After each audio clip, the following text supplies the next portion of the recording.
எப்படி அழிக்கிறது, எப்படி அழியும், அதை அழிக்கிறதுக்கு என்ன வழி அப்படின்னா நல்ல குருக்கிட்ட போ.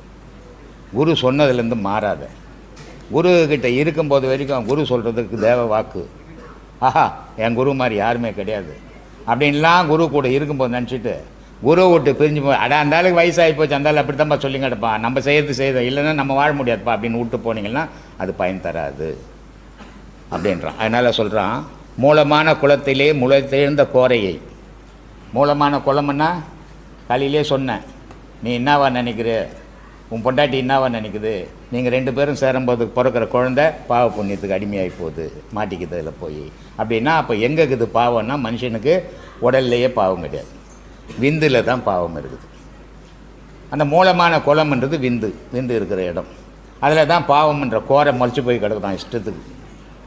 அது மாலையிலையும் அறுத்து ஒழியவே மாட்டேன்தான் அது.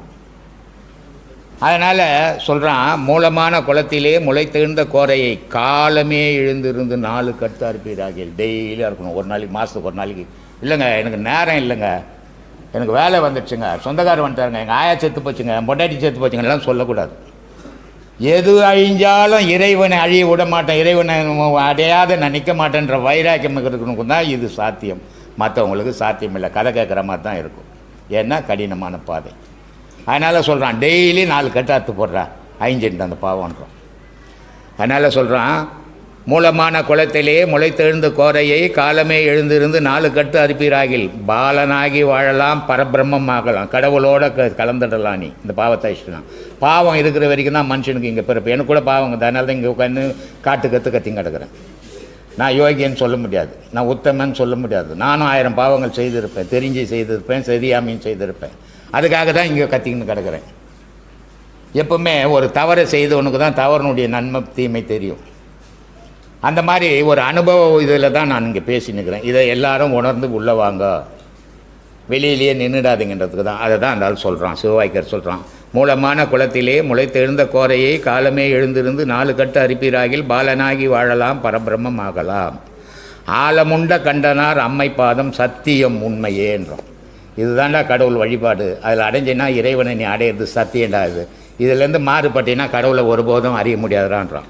இது எப்படி சாமி அடையிறது அப்படின்னு, நாடி நாடி உம்முலே நாய்ந்து காண வல்லாரேல்.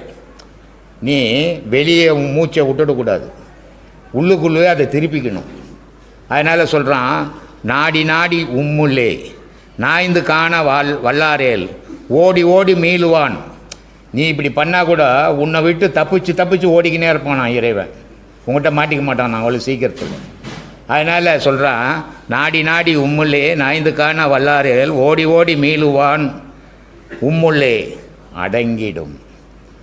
இந்த முயற்சியை தொடர்ச்சியாக செய்திருந்தீங்கன்னா உங்கள்கிட்ட இந்த தப்பிச்சுக்கின்னு ஓடிக்கினே இந்த கடவுள் ஒரு நாள் மாட்டிக்கின்னு உனக்குள்ளே உட்காந்துருவான்டா அப்படின்றான். அதனால் ஓடி ஓடி மீளுவான் உம்முள்ளே அடங்கிடும். தேடி வந்த காலனும் திகைத்திருந்து போய்விடும். உன்னை சாவடிக்க வந்தான் பாரு ஏமன், அவனே பார்த்துட்டு பயந்து போயிடுவானா, ஐயோ கடவுள் உட்காந்துங்கிறான் அங்கே போய் நம்ம என்ன போட்டு நமக்கு ஆபத்து வந்துருப்போன்னு அவனை திகைத்து போயிடுவானோ, திரும்பி போயிடுவானோ, உன்னை பிடிக்க மாட்டான். மரணம் இல்லாத பெருவாழ்வுடா இதுன்னா. இது எல்லாமே நம்ம கடைப்பிடிக்காமல் நம்ம எதையோ ஒன்று புண்ணிக்கின்னு எதையோ ஒன்று நினச்சிக்கின்னு செய்துக்கின்னு இருந்தோம்னா அது பயணத்தை உலகத்துக்கு போய் நிற்கும். நீ வாழ்ந்ததுக்கு ஒரு அர்த்தம் இருக்கணும். இந்த உலகத்தில் வந்து போனது ஒரு ஆடு மாடு கூட செத்து போகுது, என்ன அடையாளங்க தான். ஆனால் சில மனுஷன்கள் வாழ்ந்துட்டு போனதுக்கு அடையாளம் வச்சுக்கிறான், எல்லா மனுஷனும் வச்சதில்லை இல்லையா? அந்த மாதிரி நம்ம வாழ்ந்துட்டு போகிறதுக்கு எதையாவது ஒரு அடையாளம் பண்ணிட்டு போயிடணும் நம்ம, அப்போ தான் நம்ம பிறந்ததுக்கு அர்த்தம். அது இல்லாமல் வாழ்ந்து நீ எத்தனை கோடீஸ்வரனாக இருந்தாலும் ஒரு நயா பைசா கூட நீ உதவ மாட்டேன். அதனால் சொல்கிறான், கோடி கோடி காலமும் குறைவில்லாது இருப்பீர், எந்த காலத்துலையும் உனக்கு குறைவுன்றதே இல்லைடா இறைவனோட கலந்துட்டேன்னா அப்படின்றான். அந்த மாதிரி இறைவனை நம்ம வைராக்கியத்தோடு தேடணும். சும்மா ஏதோ ஒப்புக்கு உட்காந்து ஒப்புக்கு எழுந்தோம்னா ஒரு அது மேலே ஒரு பற்று இல்லாத எழுந்தோம்னா ஒன்றும் பயனே தராது. இந்த நான் போன கிளாஸில் கூட சொல்லியிருக்கிறேன், பூநூல் போட்டுக்கிறான். அந்த பூநூலை ஆணி ஆவட்டத்துக்கு ஒவ்வொரு ஆணி ஆவட்டத்துக்கும் அந்த பூநூலை மாற்றுவான் சாஸ்திர விதிப்படி. அது முதல்ல ஒரு 3 நூல் போடுவான், அப்புறம் 5 நூல் போடுவான், அப்புறம் 8 நூல் போடுவான். இது அந்தந்த அவனுடைய பதத்துக்கு ஏற்ற மாதிரி போடுறது.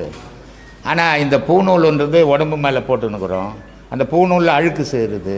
அந்த பூ அழுக்கு மேலே தண்ணியை ஊற்றுறோம், அது மக்கி போகுது, அறந்து போகுது இல்லை. திருப்பி ஒரு பூ நூலை போட்டுக்கிறோம். ஆனால் உள்ளே இருக்கிற நூல் அருந்து போனால் கதையே முடிஞ்சு போச்சு, ஒன்றும் பண்ண முடியாது. என்ன பண்ணுறது, அங்கே தான் கதையே இல்லையே. அதனால் சொல்கிறான், பரித்து நூல் முறிக்கு விட்டு பஞ்சு ஓதும் மாந்தரே துரித்து நூல் முறிக்கு விட்டு துன்பம் நீக்க வல்லாரில். உள்ளகிற நூலை நல்லா முறுக்கி விட்டின்னா உனக்கு துன்பம்ன்றதே இல்லை. யாரோ ஒரு அம்மா வந்தாங்க, நீ தானம்மா வந்த, உள்ளே வந்து அழுதுன்னு இருந்தது யார்? போயிட்டாங்களா? காலில் வந்து ஓன்னு ஒரே அழ. அதை இருக்கிறாங்க. இதுக்கு காரணம் என்ன? இந்த அழை எங்கேருந்து வருது? மனசுலேருந்து வருது. இந்த மனசு என்னவாகுது? எண்ணங்களோடு கலந்து இருக்குது. இந்த எண்ணங்கள் எப்படிப்பட்ட எண்ணங்கள் ஆகுது? வெளி விஷயத்தையே பார்க்கும்போது துக்கம் அளவு மீறி வருது. அடுத்தவங்கக்கிட்ட அழுவுருமேன்ற நினைவை கூட மறந்து அந்த துக்கம் வெளிப்படுது. ஆனால் அந்த துக்கமே இல்லாமல் நீ வாழணும். வாழணும்னா உள்ளகிற நூலை நல்லா முறுக்கி கூட கற்றுக்கணும். அதை கற்றுக் கொடுக்குற குருக்கிட்ட போகணும். அதனால் சொல்கிறாரு, பரித்து நூல் முறுக்கி விட்டு பஞ்சு ஓதும் மாந்தரே துரித்து நூல் முறுக்கி விட்டு துன்பம் நீக்க வல்லாரேல் கருத்தில் நூல் களைப்படும் உனக்குள்ளவே அது நின்றுடும். கருத்தில் நூல் களைப்படும் கால நூல் கழிந்திடும். உன்னுடைய மரணம்ன்றதை தவிர்த்து போயிடும். அது கால நூல் கழிந்திடும். திருத்தி நூல் காவலுறும் சிவாயம் 5 எழுத்துமே. இந்த 5 எழுத்து நமச்சிவாயான்ற 5 எழுத்து உனக்கு காவலாக மாறிட்டண்டா அதுன்றான். அந்த மாதிரி நம்மளுடைய உள்ளே இருக்கிற நூலை முறுக்கி விடணும். ஆண்டி பண்டாரம் அப்படின்னு சொல்லுவாங்க. அது என்ன ஆண்டி பண்டாரம்? ஆண்டி பண்டாரம்னா என்னப்பா? யாருன்னா தெரிஞ்சால் சொல்லுங்கப்பா. அது எப்படிம்மா? எதுவுமே இல்லாத ஒரு ஆள் இருப்பான். ஆண்டி கோலம்னு எல்லா மாவும் தானே இருக்கிறான். எதுவுமே இல்லாத எங்கேருந்து யார் இருக்க முடியும்? எதுவுமே இல்லாத ஒரு உயிரினமே இருக்காதுமா.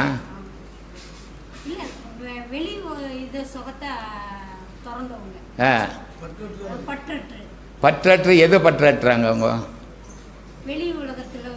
வெளி உலகத்தில் பற்று இல்லைன்னா சோறுக்கு தோண மாட்டேன். வெளி உலகத்தில் பற்று இல்லைன்னா யாரையும் பார்க்க மாட்டேன். வெளி உலகத்தில் பற்று இல்லைன்னா எதையும் நீ கேட்க மாட்டேன். வெளி உலகத்தில் பற்று இல்லைன்னா நீ எதையும் சொல்ல மாட்டேன்.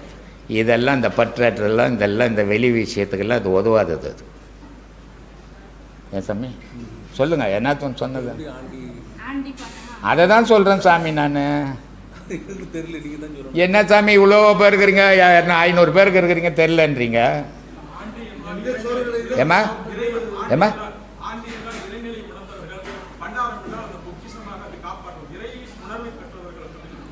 அப்படியா? பரவாயில்லப்பா, இது ஒரு நல்ல கருத்தாக தான் இருக்குது.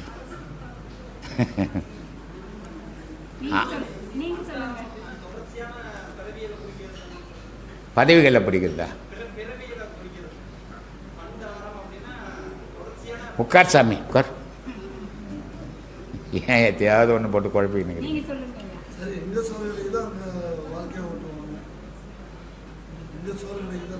ஏம்மா சொல்லுப்பா.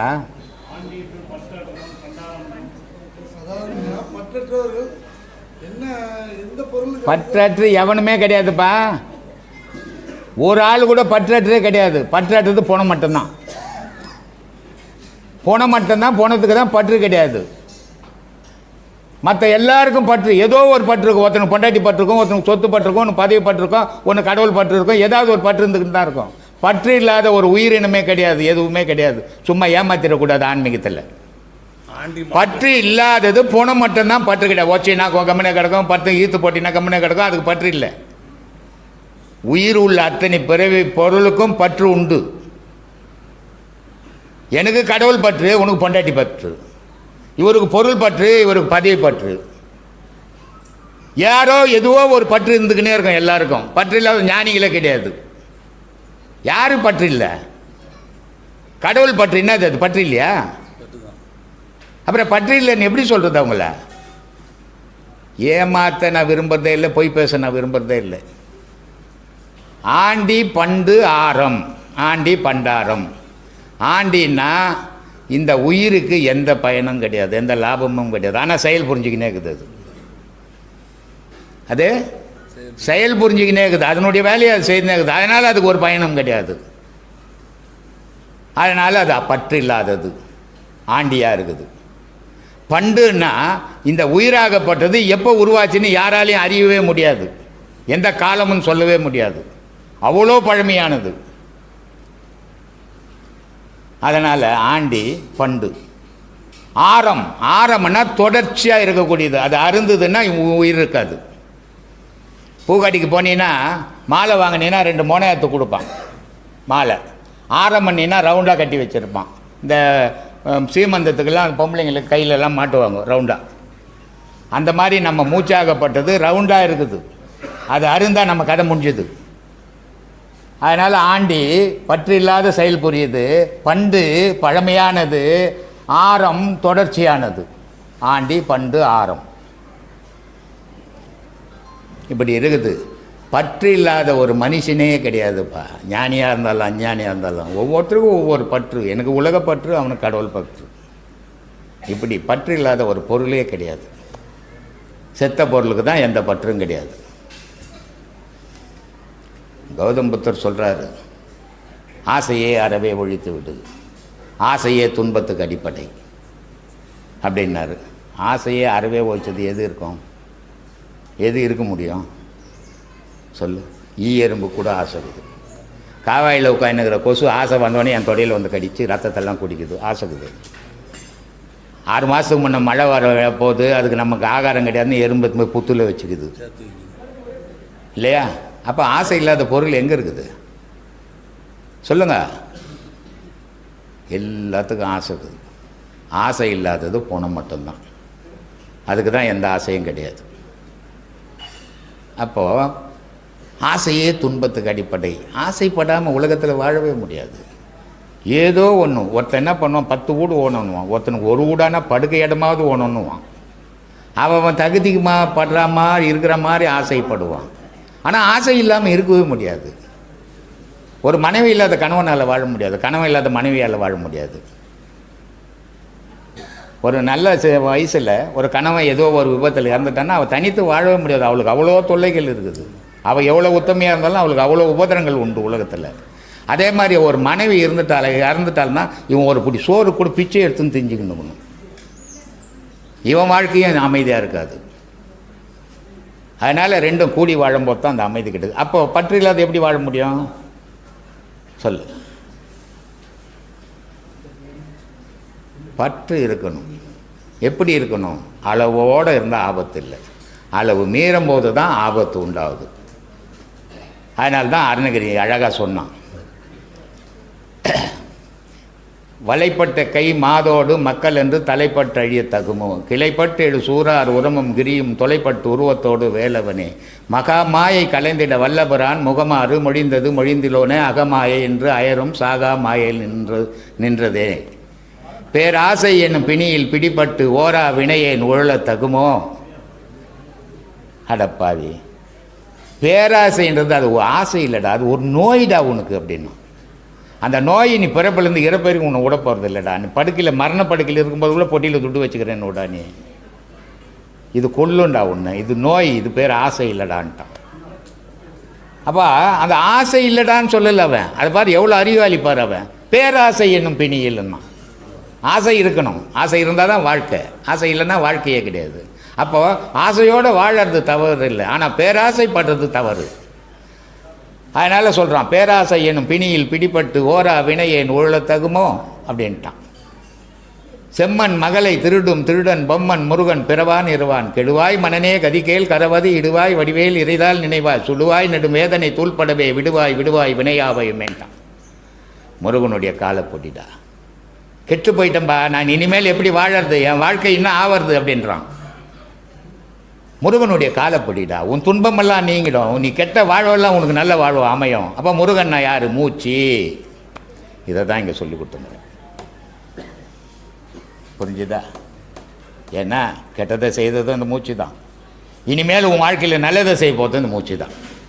அப்போ அதையே பிடிச்சிக்கோ, அதோடு இணைஞ்சிடு. நீ உனக்கு தீமையே இல்லைடா உலகத்தில். இப்படி இருக்குது சாமி கடவுள் வழிபாடு. ஏதோ போனோம், ஒரு சலிட்டு அடிக்கிற மாதிரி அடித்தோம், வந்தோம், கடவுள் இல்லைங்க, அது ஆர்குமெண்ட் பண்ணிக்கணும், இருக்குதுங்க இன்னும் ஒருத்தன் ஆர்குமெண்ட் பண்ணி, இதெல்லாம் தேவையற்ற வேலை.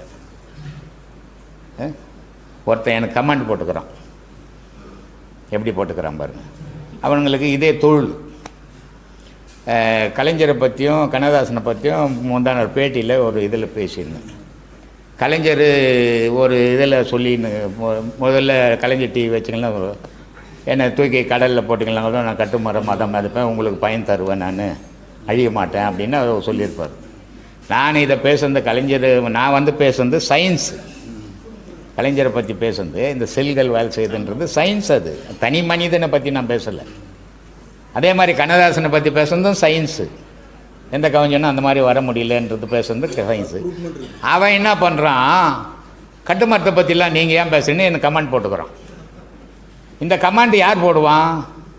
வெறியம் போடுவான். இந்து மதவாதி இருக்கிறான், இந்து மத வெறியர் இருக்கிறான். இந்து மதவாதியால் பல நன்மைகள் கிடைக்கும், இந்து மத வெறியினால் எவனுக்கும் எந்த நன்மையும் கிடைக்காது. இது எல்லா மதத்துலையும் இருக்கிறான். இப்படி உலகத்தில் இருக்கிற எல்லா மதத்துலையும் இந்த மாதிரி ஒரு குரூப் இருக்குது.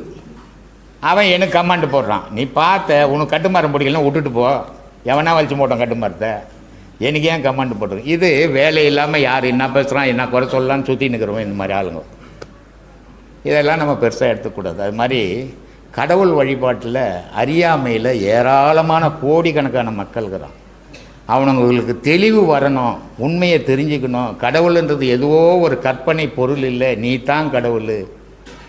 கற்பனை பொருள் கடவுள்னால் நீயே இருக்க மாட்டேன், நீயே ஒரு கற்பனை தான் அப்படின்னு தான் விளக்கம் கொடுத்துன்னுக்கிறேன். இவ்வளோ பேருக்கு சொல்லின்னு இருக்கிறேன்.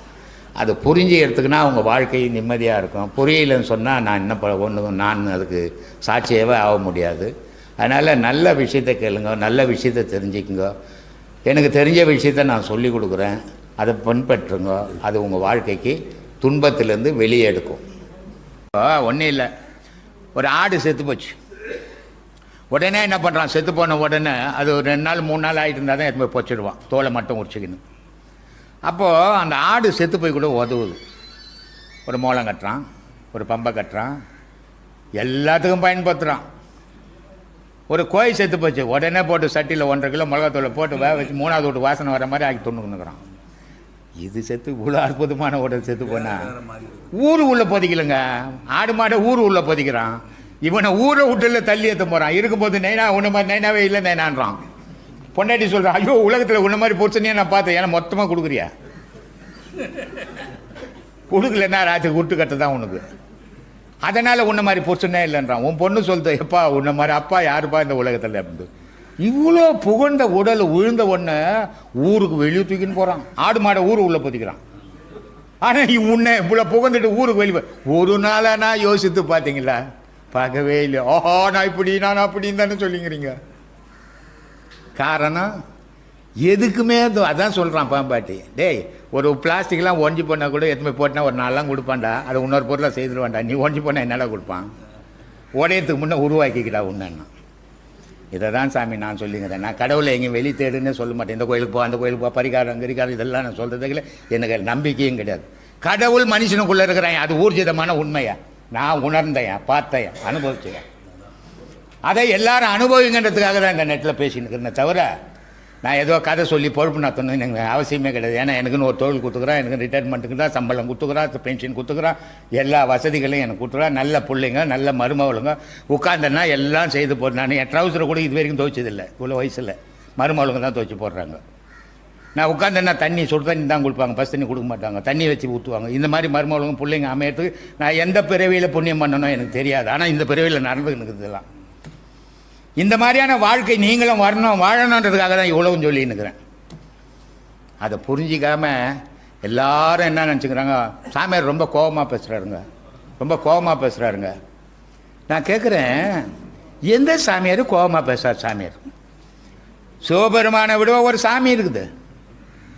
உலகத்திலே இருக்கிறதுலே பெரிய சாமி சிவபெருமான் தான். சிவபெருமானுக்கு கோபம் வந்து பொண்டாட்டி பராசக்தி எரிச்சு போடுது. ஏயா கடவுளுக்கு கோபம் வரக்கூடாது? கடவுளுக்கே கோபம் வந்தா நான் மனுஷனுக்கு கோபம் வரக்கூடாதா? சொல்லு. விஸ்வாமித்திர பெரிய மகான், பூமியை ஆகாயத்தில் ஒரு பூமியை செய்து காட்டணுமாமே. அவ்வளோ பெரிய திறமசாலி, ஞானத்தில் உச்சத்தில் நின்னவன், யாருக்குமே தலை வணங்க மாட்டான். அப்படியா பட்டவனுக்கு கோபம் வந்துட்டு பூமியில் இருக்கிற பேயெல்லாம் ஏப்பி விட்டான். எல்லா பேயும் ஊரெல்லாம் ஆடிங்குது. சூப்பர்மேன் மறந்து போட்டார், என்னடா இருந்தாலும் இப்படி பண்ணி போட்டானே அப்படின்ட்டு. வரலாமா கோபம் அவ்வளோ பெரிய விசுவாமித்திருக்கு, அவ்வளோ பெரிய ஞானிக்கு? அதெல்லாம் கேட்க மாட்டான். நான் பேசினா தான் கோச்சிக்கிறான். அது ஏன் தெரியல, என்ன பார்த்து ஆக மாட்டேங்குது. இது என்ன அநியாயமா இல்லையா சாமி? இது அப்படிப்பட்ட விசுவாமித்திரரே ஒரு பெண்ணுக்கு அடிமை ஆயிட்டாரு. அல்லாம எல்லாரும் சாமி ஐயோ உலகத்தையே மாற்றி போட்டுருவாங்க. ஏன்னா உலகன்றது அவங்க தான் சாமி. அவங்க இல்லைன்னா உலகம்னு ஒன்று இல்லை. பெண்ணுன்னு ஒரு பொருள் இல்லைன்னா இன்பம்னு ஒரு பொருள் எவனாலையும் அறியவே முடியாது. பெண்ணுன்னு நான் ஏற்கனவே ஒரு நெட்டில் கூட சொல்லிக்கிறேன். முருகர் பக்கத்தில் 2 பொண்டாட்டி வச்சுக்குது. சிவபெருமானு ஒரு பொண்டாட்டியை வெளியே ஊருக்கு காட்டிக்கின்னு ஒரு பொண்டாட்டியை ஒழிச்சியும் வச்சுன்னு சுற்றிங்கிறான். இருந்தாலும் ஏன் சாமி எல்லாம் சொன்ன அப்படிங்குது, திட்ட போகிறாங்க என்ன. மொத்தத்தில் அது மட்டும் தெரியுது எனக்கு. இல்லை, கிருஷ்ண பரமாத்மா அப்படியே மாற்றம் பண்ணுறாரு. அது தப்பு தான் சாமி. நீங்கள் பேசுறது தப்பு, முறை கிடையாது. நீங்கள் பேசுறது முறையே கிடையாது சாமி. கிருஷ்ண பரமாத்மா 2 பொண்டாட்டி வச்சுங்கிறாரு. அட இந்த விநாயகர் என்னமா பிரம்மச்சாரிகள் 2 பொண்டாட்டி, அவர் கூட சித்தி முத்தின்னு 2 பொண்டாட்டி உண்டு. சாமிங்க 2 சம்பாரிச்சு எங்கேயும் போய் ஒரு மண்ணு கூட வெட்ட போகிறதில்ல. இவங்களே 2 வச்சுக்கினாங்க. நம்ம சம்பாதிக்கிறோம், ஒரு 5 10 வச்சுக்கலாம் சாமி. நீ என்ன சாமி 2 வச்சுக்கூடாதான்ற? அதனால அவர் வச்சு நம்ம வச்சுன்னா உன் கதை கண்டத்தை முடிஞ்சு போச்சு. உன் கதைன்னு அர்த்தம். உன்னை வச்சு ஜெயிக்க முடியாத. உள்ள போ ஏங்க வாங்கலாம் உள்ள கூப்பிட்ட கதவை மட்டும் தம்மன்னு சாத்திர உடனே வெளியே வந்த மீசை மறிக்கணும். வெட்டிடுறம்பார் குத்திடுறம்பாருவான். ஆமா பம்பா இது. அவங்க தயவு இல்லாத, பெண்களுடைய தயவு இல்லாத, நான் பெருமைக்கு பேசுறேன்னு இல்லை, பெண்களுடைய தயவு இல்லாம ஒரு ஆண் குடும்பம் நடத்தவே முடியாது. எந்த கொம்பனாலையும் நடத்த முடியாது. குடும்பம் நடத்தவே முடியாது சாமி. இப்போ உங்களுக்கு 2 குழந்தைங்க இருக்குது. உங்கள் சம்சாரம் இறந்துட்டாங்கன்னு வச்சு சொல்கிறேன்னு கோச்சிக்கு போகிறீங்க. கோச்சிக்கு போகிறீங்கன்றேன். இறந்துட்டாங்கன்னு வச்சுக்கோ, அந்த 2 பொம்பளை பசங்களை வச்சு ஒரு 2 பிள்ளைங்களை வச்சு உங்களால் காப்பாற்றவே முடியாது, கரையாற்றவே முடியாது. ஆனால் நீங்கள் இறந்துட்டீங்கன்னு வச்சுக்கோ, 10 பாத்திரம் தேய்ச்சாவது ஜம்முன்னு காப்பாற்றுவாங்க. அப்போ அங்கே திறமசாலி பெண்கள் தான். குடும்பம்னா பெண் தான். பெண் இல்லைன்னா குடும்பன்றது ஒன்று இல்லை. இதை யோசிக்கணும். ஆனால் இங்கே வந்து நான் பெரிய ஆள், நான் துடி சம்பாதிச்சுன்னு வரேன் அப்படின்றது. ஆம்பளை சம்பாதிச்சு பொம்பளை சோறாக்கணும். பொம்பளை வேலைக்கு போயிட்டு ஆம்பளைக்கு வேலை இல்லை, இப்போ சோறாக்கினா துணி படவெல்லாம் துவச்சி பட்டியா அப்படின்றது அவங்க. இது இருக்கக்கூடாது. சமம் இல்லறம்ன்றது சமம். அது என்னைக்கும் நிலையானது. நீயும் உன் கணவனை எப்படி போகிறீங்களோ உன் பிள்ளைங்க போக போகுது. அதுக்கு ஒரு வழிகாட்டி. அப்போ உங்கள் 2 பேருக்கிட்டும் ஈகோ இருக்கக்கூடாது. அன்பு மட்டும்தான் இருக்கணும். அந்த அன்பு தான் அவங்கள வளர்க்குறதுக்கு வழிவகுக்கும். இங்கே வந்து நான் சம்பாதிக்கிறேன் நீ சம்பாதிக்கலாம். குடும்பம் ஒன்று உங்களது தான். அது உந்தோ எந்தோ கிடையாது. சில பேர் பொம்பளைங்க சொல்லுவாங்க, என் பிள்ளைங்க எப்படி காலேஜ் வரும்போதே 4 புள்ள பற்றின வந்தேன், என் பிள்ளைன்றதுக்கு புருஷன் வந்த பொறுத்து தானே புள்ள. எங்கே பிள்ளைங்கன்னு சொல்ல கற்றுக்கணும். இது ஈகோ. இது இருக்கக்கூடாது. குடும்பத்துக்குள்ளே இருந்து தான் அந்த குடும்பம் கெட்டு போயிடும். அன்பு மட்டும்தான் குடும்பத்தில் செலுத்தணும்.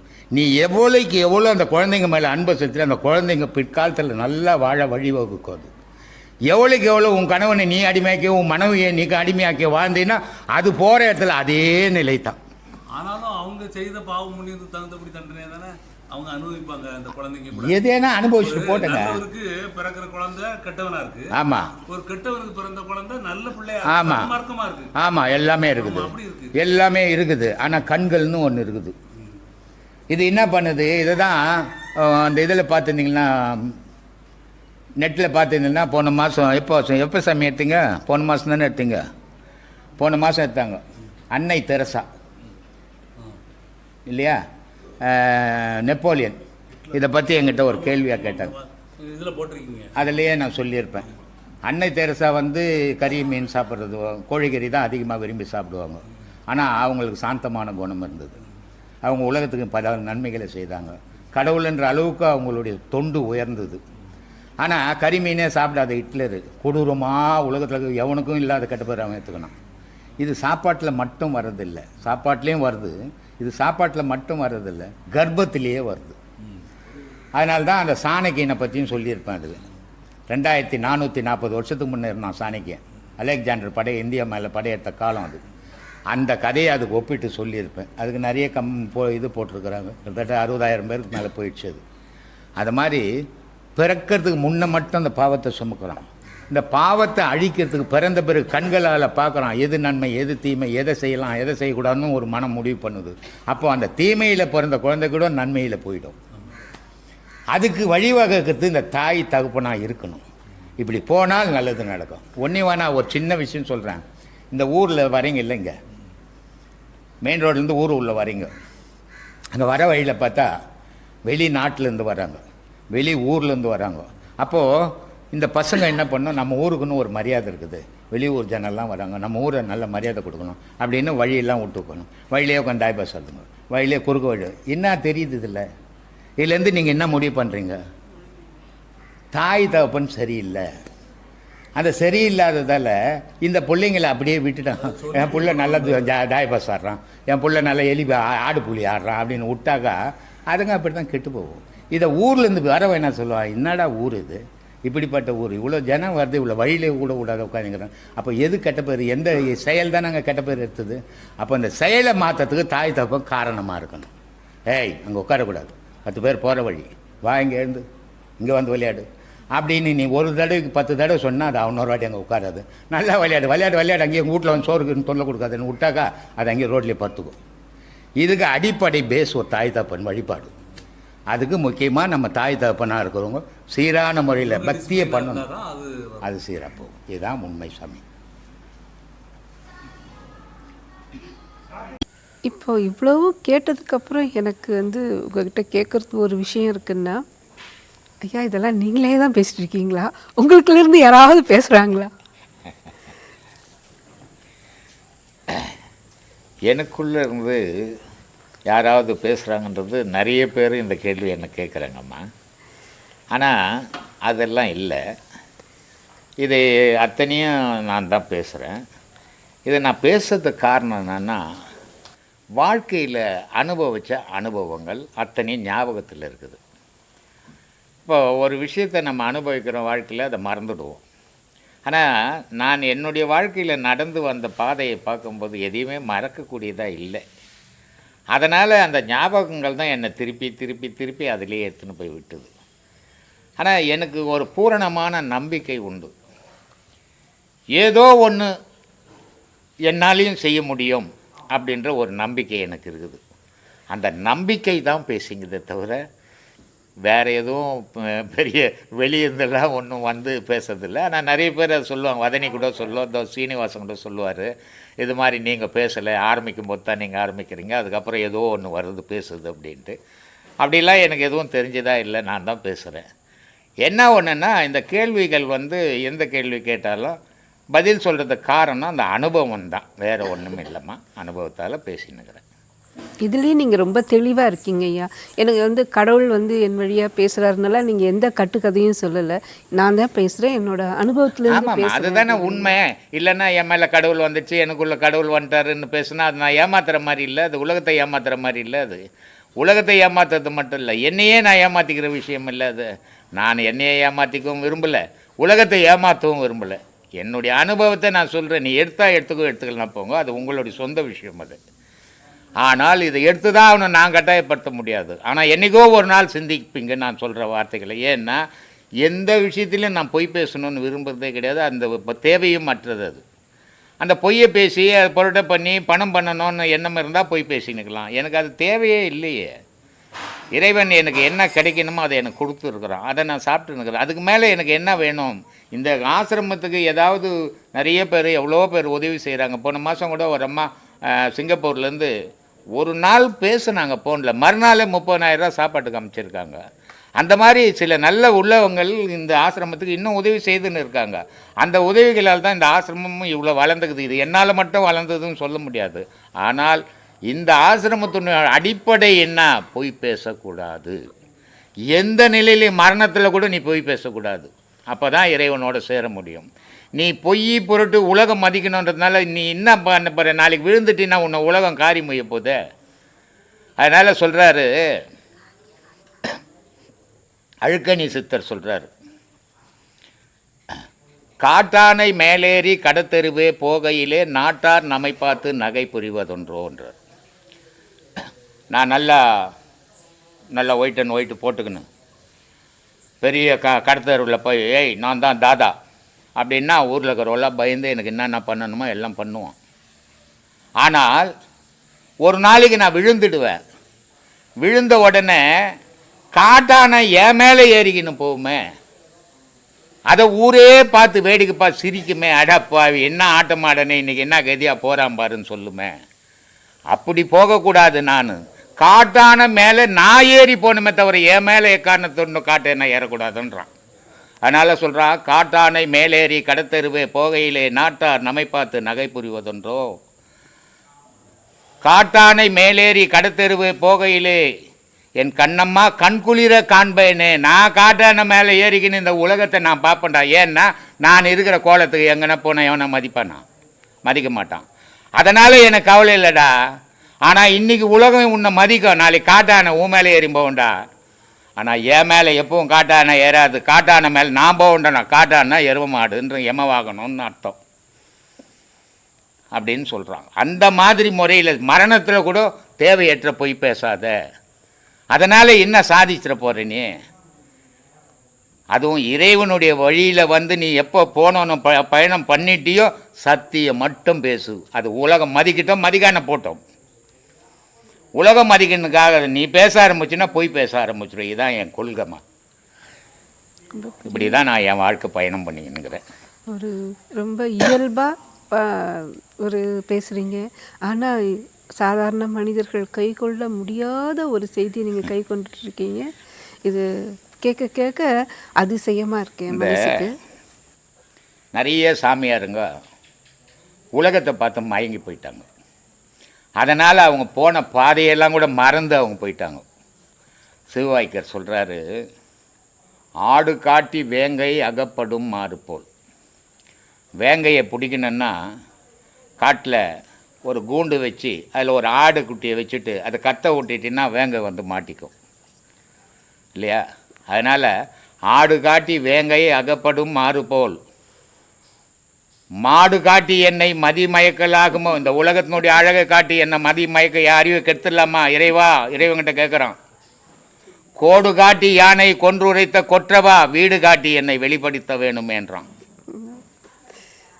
அந்த மாதிரி இறைவங்கிட்ட நான் கேட்குறதெல்லாம் இந்த உலகத்தை பார்த்து நான் மயங்கக்கூடாது. எக்காரணத்தை முன்னிட்டும் புகழன்ற வார்த்தையை மனசுக்குள்ளே புகுந்துடக்கூடாது. இறைவா அதுதான் வழிபடுறேன். எனக்கு சொத்து ஓணும் சொக ஓணும் புகழ் என் மனசில் பூரக்கூடாது. பூந்தான் நான் கெட்டுடுவேன்.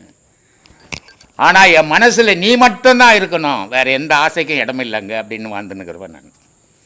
அதை இறைவன் எங்கேயோ இருக்கிறான் அப்படி இல்லை, இறைவன் என் பக்கத்தில் இருக்கிறான், உங்கள் பக்கத்தில் இருக்கிறான் இறைவன். ஆனால் அறிய முடியாமல் வாழறீங்க, அறிஞ்சி வாழுங்க.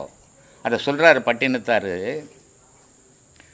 8 திக்கும் 16 கோணமும் எங்கும் ஒன்றாய் முட்டி ததும்பி முளைத்தோங்கும் சோதியை இறைவன் இல்லாத இடம் இல்லைடா. இறைவன் இல்லாத இடத்துல உயிரினமே இல்லைடா அப்படின்றார். அது 8 திசையிலேங்குது, 16 கோணத்துலேயும் இருக்குதுடா. அது இல்லாத இடத்துல ஒரு உயிரினம் கூட வாழ முடியாதுடான்றான். அது எங்கே இருக்குதோ அங்கே தாண்டா உன் வாழ்க்கைன்றான். அதனால் சொல்கிறான், 8 திக்கும் 16 கோணமும் எங்கும் ஒன்றாய் முட்டி ததும்பி முளைத்தோங்கும் சோதியை மூடரெல்லாம் கட்டி உருட்டி தம் அக்கத்தில் வைத்தார் கருத்தில் வையார்னா. நம் கருத்தில் வச்சுன்னு தெரிஞ்சுங்கிறேன், நான் அக்கத்தில் வைக்கல. அதனால் இறைவனை தவிர இந்த உலகத்தில் உயர்ந்த பொருள் எனக்கு எதுவுமே தெரியல. அப்படிப்பட்ட உயர்ந்த பொருளை நான் விரும்பும் போது இந்த உலக பொருளை நான் ஏன் விரும்பணும் சொல்லுங்கள்?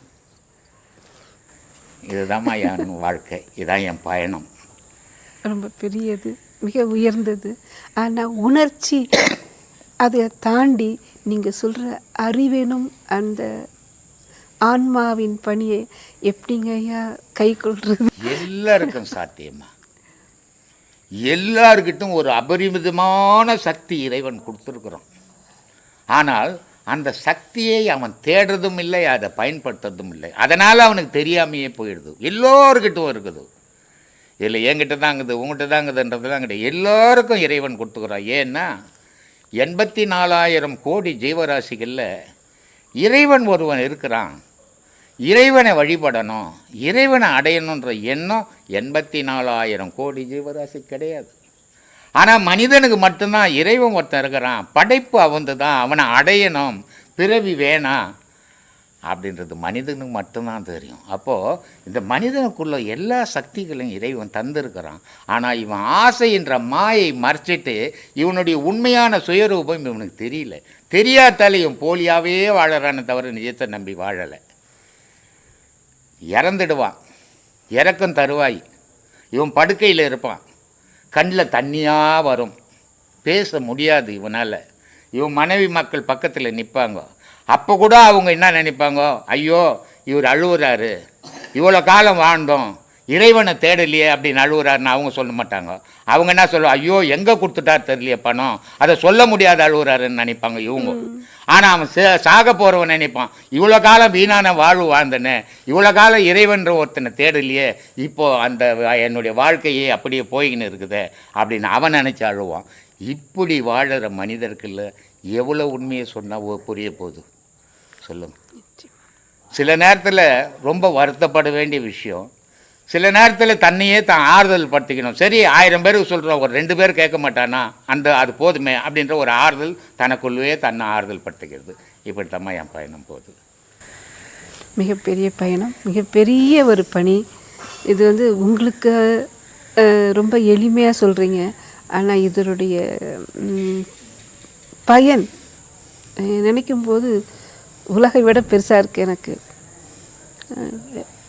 எல்லாரும் சொல்லுவாங்க